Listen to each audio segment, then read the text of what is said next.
Welcome to another edition of the Insider Mailbag, brought to you by Red Raider Outfitter, the fans' favorite since 1975. I'm Jared Johnson, and I'm joined by the mighty Joe Yeager. Well, mighty Joe, it's a beautiful sunny day here in the hub, and we're right here in the middle of everything going on with Texas Tech Athletics. You got construction to our right. You got the lawn guy doing his thing in front of the Jones over here. You got, what do we got, the SPC back there. I mean, it's summertime, school's out, but man, it's still hustling and bustling around here. And we have some really good questions this week. There's been a lot of recruiting going on. We have some recruiting questions, some off-season questions.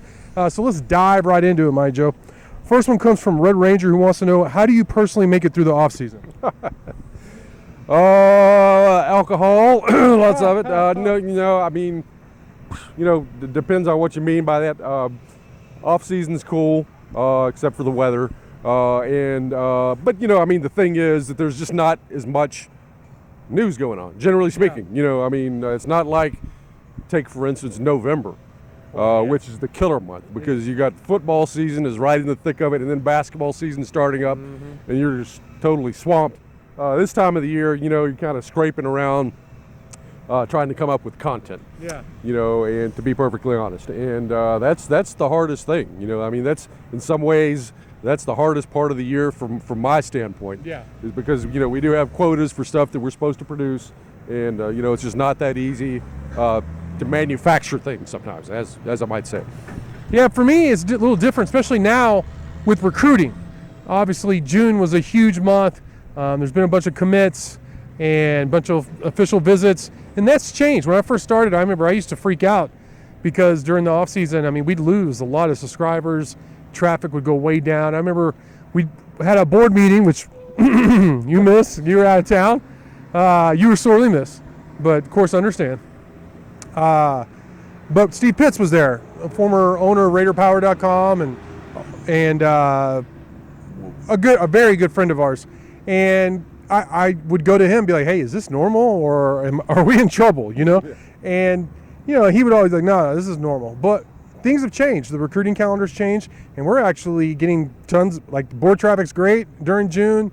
Subscriptions are way up, higher than ever, and it's because of the calendar and the great job that Joey McGuire and them are doing on the recruiting trail. So I'm still busy, but I'm also, I partake in some of the drinks and try and get away when I can. Go to the beach, take some vacations, go see some family, all that stuff. All right, next question. Speaking of drinks, Nas Raiders wants to know, do we mix in some tequila or vodka-based cocktails during the summer? If so, what are your favorites? Yeah, all of the above on that one. It's funny you should mention that because I recently just invented a drink, and it's killer, man. It's I call it the G-Bomb.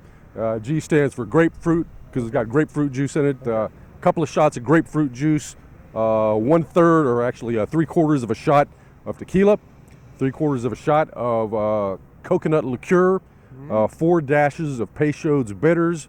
You stir all that stuff up, put ice in it, and then top it off with soda water. And that is really, really good. And I'm telling you, man, it's the real deal.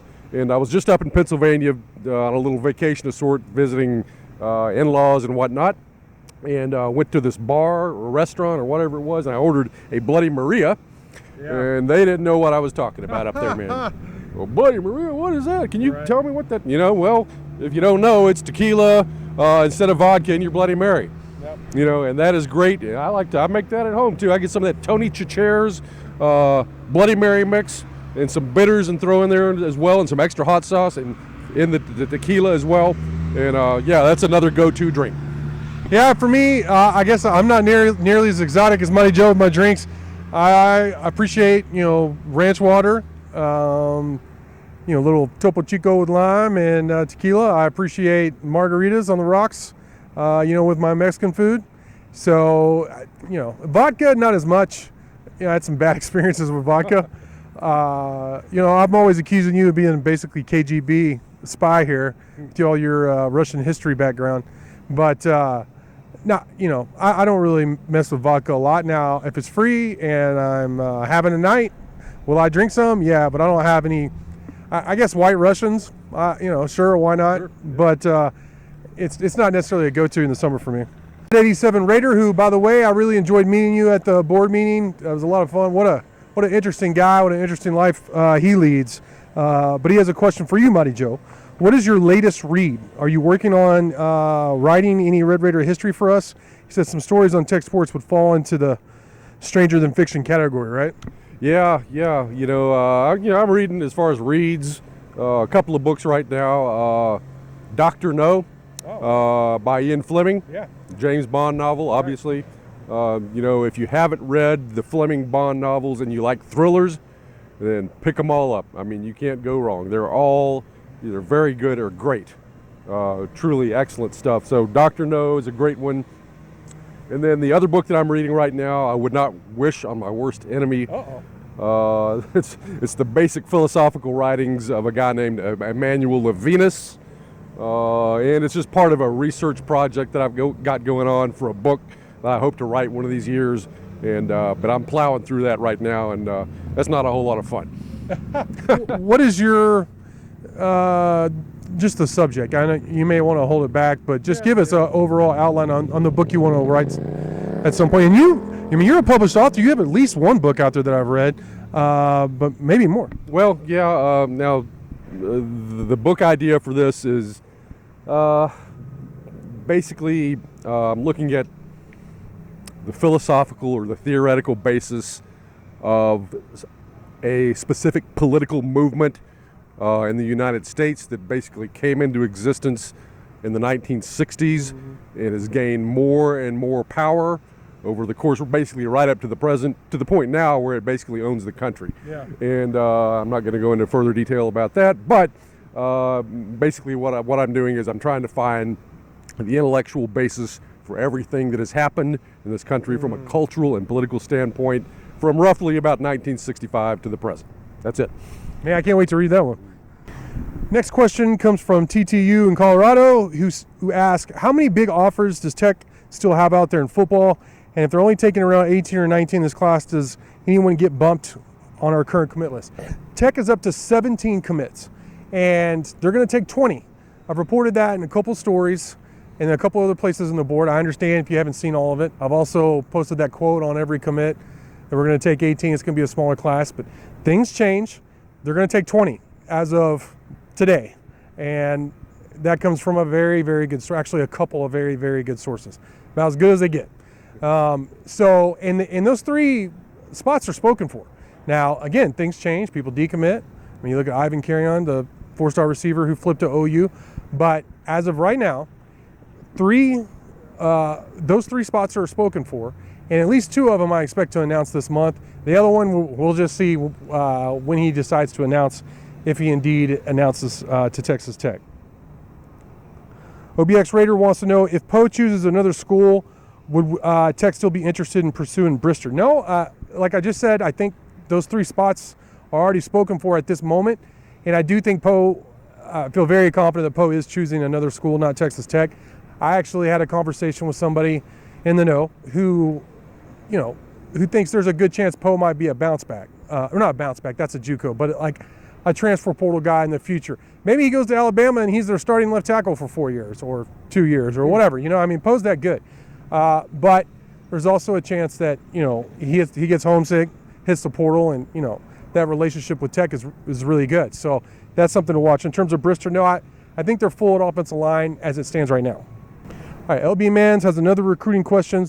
He said, how many more transfers and high school recruits will Tech get before the class is full? Yeah, I think they'll get 3 more high school commits, and they're leaving 2 to 3 spots. So I think 3 transfer portal spots open to fill need positions, Mighty Joe. So, of course, they just got, was it A.J. McCrary, the safety from Baylor. That's a huge get. He's going to add depth in a spot that really needed it, corner and safety. He could play a little bit of both. I think he had a pick 6 to Shuck last year, actually, when his first play back right here at the Jones. Good player. James Blanchard was actually the one who offered him at Baylor, so great relationship with Joey McGuire and James Blanchard here at Texas Tech, and him committing and coming to Tech makes a lot of sense. All right, our final question is another recruiting question. It comes from Blake65. He says, okay, so we have 3 spots remaining, and those 3 spots are already spoken for. He says he doesn't see recruiting stopping. This staff loves recruiting and building this team. Do Do you see any recruits the staff is still pursuing and going after that would normally be a scholarship offer, but getting them to come on as a preferred walk-on? I mean, I think really it's just a lot of the spots are spoken for. Maybe they add somebody who normally would be a scholarship guy and it's a NIL preferred walk-on. But as of right now, the mentality that I've received from very good sources is get those 3 in and announced, solidify, obviously get these guys signed and on campus, keep 2 or 3 spots open for transfers, and then it's on to 2025.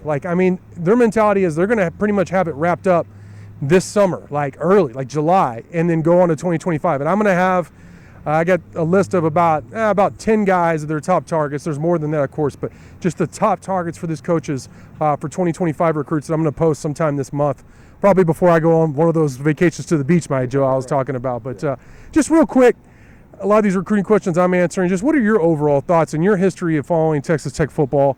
What are your thoughts on the job they're doing on the recruiting trail? Yeah, we'll know a little bit more once those other 3 guys are announced. I've got a feeling that could have a little bit of an impact on the final results of this class. It's certainly since I've been following. This is one of the top classes. I don't know if it's necessarily the best. It's in contention for it. It's right up there. Certainly top 5. Maybe top 3. Yeah. This is coming off of McGuire and his staff have only been here 1 year. And for them to get that much traction this quickly after an 8-5 season, that was a strong season, but it wasn't like they did what TCU did. Made it to the Natty, right? So to be able to build this strong of a class based upon relatively short history and a very good but not great year, it speaks to these guys' ability to sell, and they're definitely killing it, man. They're doing a good job. All right, Mighty Joe, great stuff from you as always. Great questions from y'all as always as well. Thanks for watching, and until next time.